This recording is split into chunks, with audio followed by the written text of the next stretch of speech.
This is the part 2 to the Jackshaft bearing removal, as well as the carrier on 15 to 21 Polaris Axys chassis. This one's an 850. You can see the carrier, it's a little bit dim, the lighting. I described in the first video the problems with the original carrier. So I grabbed the updated carrier today, a few other parts that I think I'll need, and we're gonna get to it. I didn't show already, I've removed the secondary clutch. It's really not too hard. You're just gonna wanna use your factory supplied tool here to open up your secondary clutch there, pull your belt off, just pull right out from under. Then lock your brake. See there, it's a nice parking brake. And then you're gonna wanna unscrew your bolt that holds the secondary clutch in, and it should slide right off. One thing I did do, remove this kind of rivet tab here to loosen this, get a little more play. And you got to be careful with these parts as they are expensive. So I've been using my boat. It actually has doubled as a part storage. So I got one panel there, the other there, my secondary there, and on some foam. Keep that nice and clean. Yeah, if you come over here, this is the new carrier. So as you can see, it's actually machine smooth inside, where the original one, I haven't pulled it apart, but what I've seen is there's actually a lip, almost like the lip here, but that's going to be right in between, and your bearing's going to sit on that. And what's going to happen, that's going to put a ton of force on that lateral force, and yeah, it'll actually put tension on it. The bearing can heat up and then eventually crack. All your grease will leak out, and yeah, you're basically setting yourself up for a failure. So that's a new bearing. I grabbed a few other things, some machine screws, rivets. Yeah, we're gonna see what I actually need. And if you come over here, next I'm gonna have to pull my exhaust off. This monstrosity of a can, which, you know, they say it runs really good, but it is huge. That's gonna have to come out, and the brake caliper is gonna have to come off, the rotor, a few other things. If I am gonna go the route of pulling the chain case off, pull the chain case apart, pull the gears out, and push the shaft through. I don't know 100% yet if I'm gonna try that, or if I'm gonna loosen that bolt off on the chain case side and tap my shaft right through and see maybe I can get on that bearing, pull it. So it's gonna be interesting. Got to pull the oil reserve, pull this belt deflector shield here, a few other things, and try and get to it. I'll try and edit this, make it as quick and snappy for everyone as possible, and hope everything goes smooth. Fingers crossed. I really don't like to see people get screwed around. This should have been covered by Polaris, so maybe this video will be helpful for some people. I'll try and include part numbers, everything I can, all the information, and I guess if you're mechanically inclined, then it might work out for you.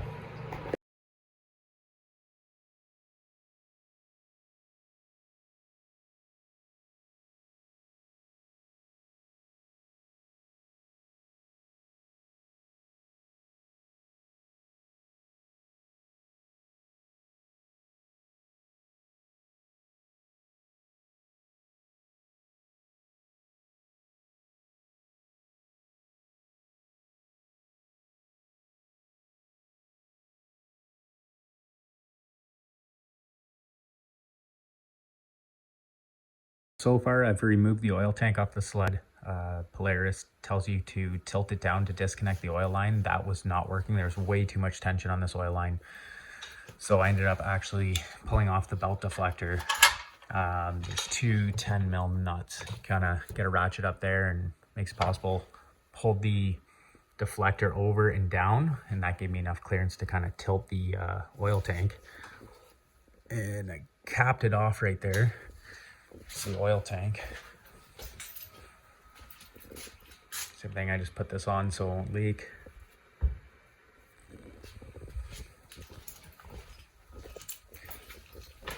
Next I'll have to hold this stabilizer bar, and then that'll give me access to drill out the two rivets on the back of this carrier. First I'll have to get the shaft out and the bearing. Okay, I pulled the exhaust can off. It's massive and a little tricky to jiggle out, but not too bad. You're gonna wanna put your exhaust springs on your pipe and the supporting ones as well. And then even remove this one, it'll give you some room. Then you can actually move the pipe out of the way and kind of wiggle it. Next, I'll have to drain the chain case. There's 2 screws underneath, pull those. And then what you can do is remove the mounting bolts, pry the case off to the side and let it drain through. Okay, there's one bolt. And the next one.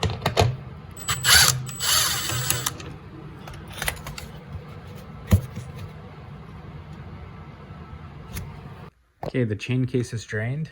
As discussed before, you're gonna want to loosen 1 bolt, 2 bolts, and 3 bolts right there. And then pry this with a flathead screwdriver. Try and drain it. It's gonna all go in this belly pan here. After you've pulled your 2 mounting bolts there, and there, it will drain out here. You can put a pan underneath or whatever you wanna do. Just removing this caliper. This back bolt is an absolute pain. Very limited space to get to it. You can do very small ratchet clicks. What I did was actually pull this sensor off the brake to get a little more clearance, and that'll definitely help. But yeah, not going to be fun to tighten that up. This is just a 15 mil socket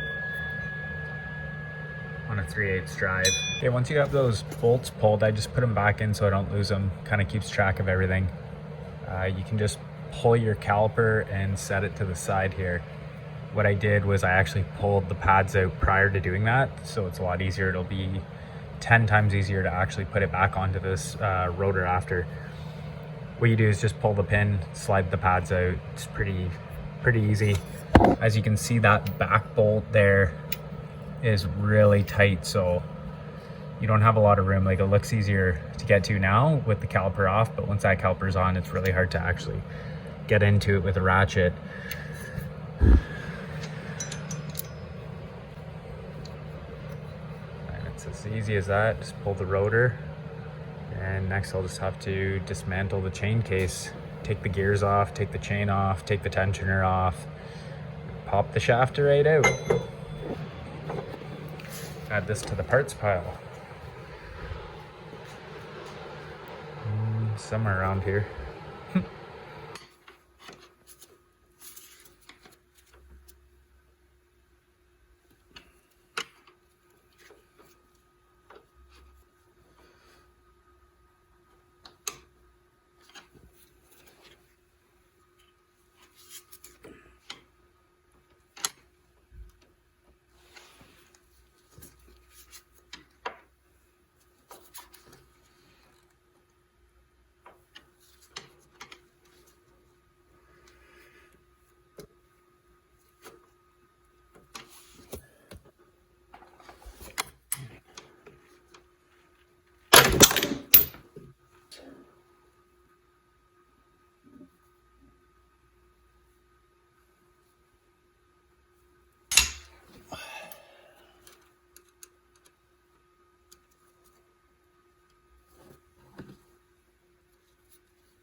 Okay, we got the sleeve out, got the O-ring out. Now we just need to take apart the chain case.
Get the cover off.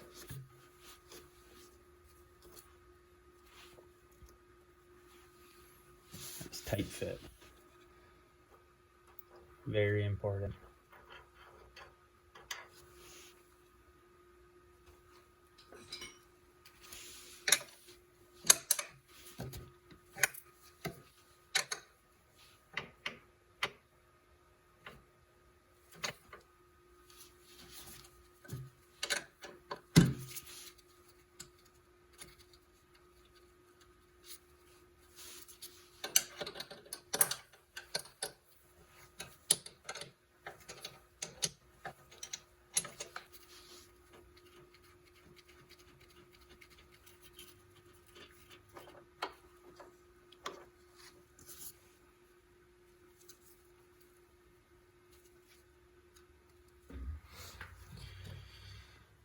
Okay, when you're breaking this lower bolt loose on the cog there, you're gonna wanna make sure the sled is not rolling, not suspended, because this is basically just gonna move the track.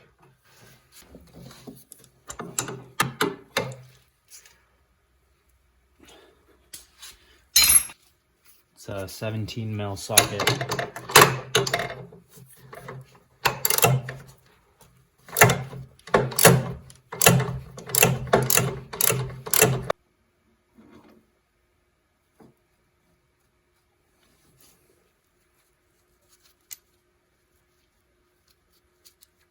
Always note the orientation of everything you take off.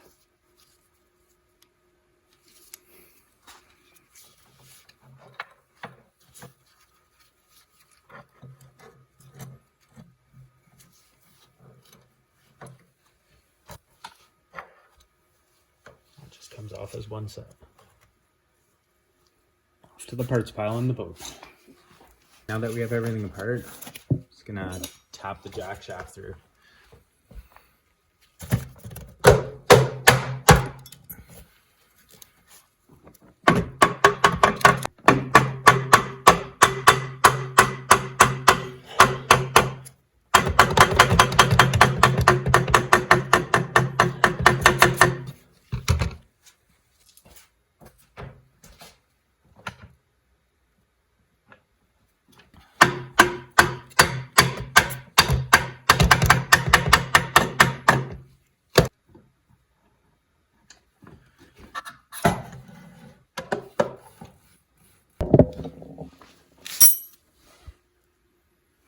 Okay, it's the old bearing, totally gone, grinding.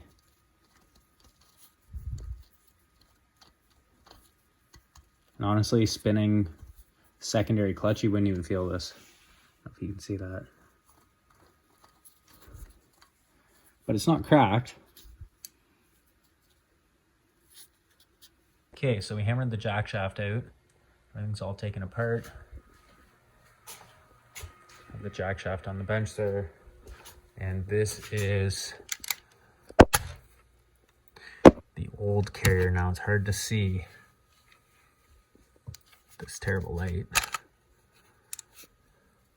There's actually a groove on there, and I didn't see it at first until I felt it with my finger, but you can kind of see it. That right there is what's going to put pressure on that bearing.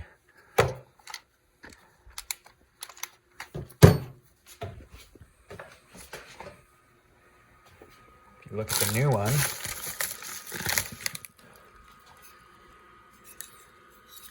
Right there, it's all machine smooth. So you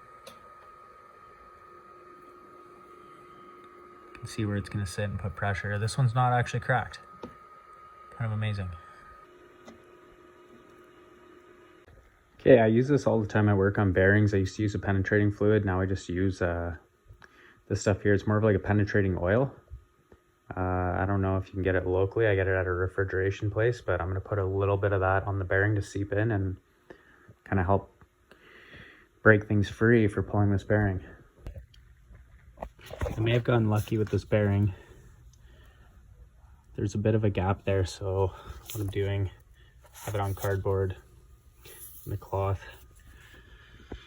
Just using an extension and hammering downwards in a circle using penetrating oil and a heat gun. That seems to be moving it. Might have to replace the plastic collar though, it got a little bit chipped up.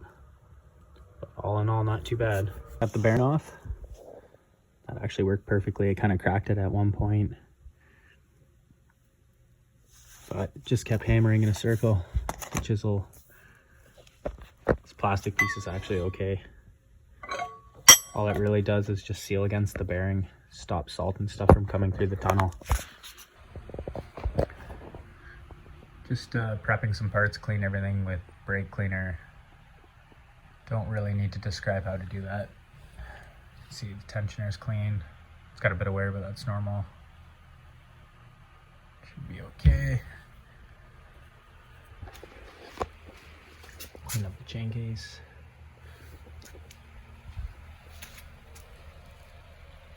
Chain case cover. That bearing's mint.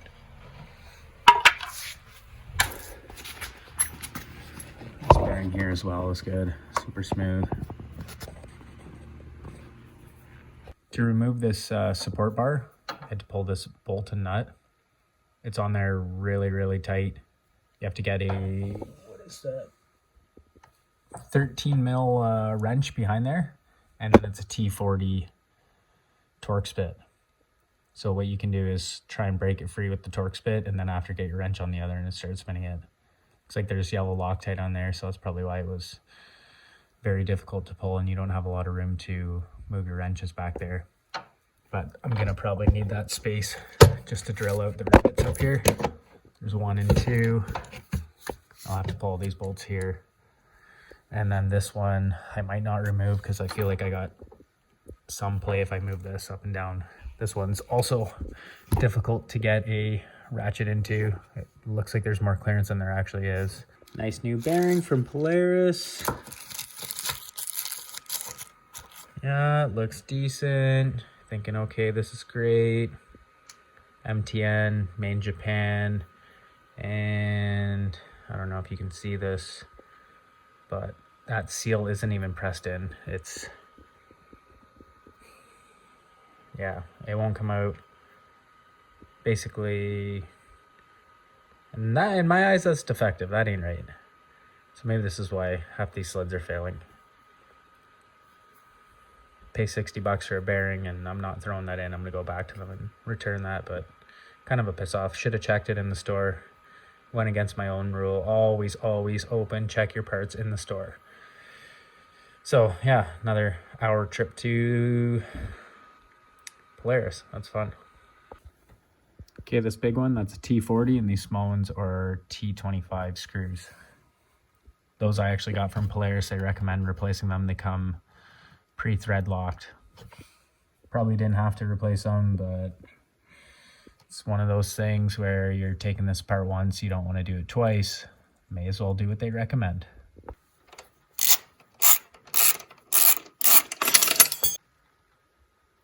Okay, when you pull those T25 machine screws out, this back plate is gonna fall out from behind there.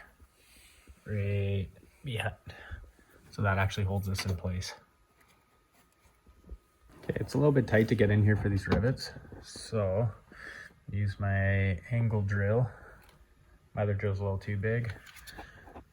And we'll see how this works. It's very tight.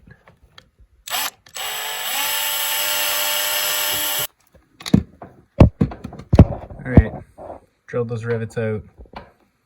As I keep doing this job, I'm starting to hate the sled more and more. So this is the existing carrier. It's kind of hard to tell. I don't think mine's as bad as some others. But it has this ridge here.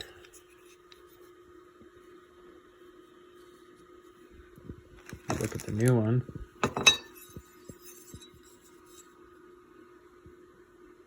This machine's smooth.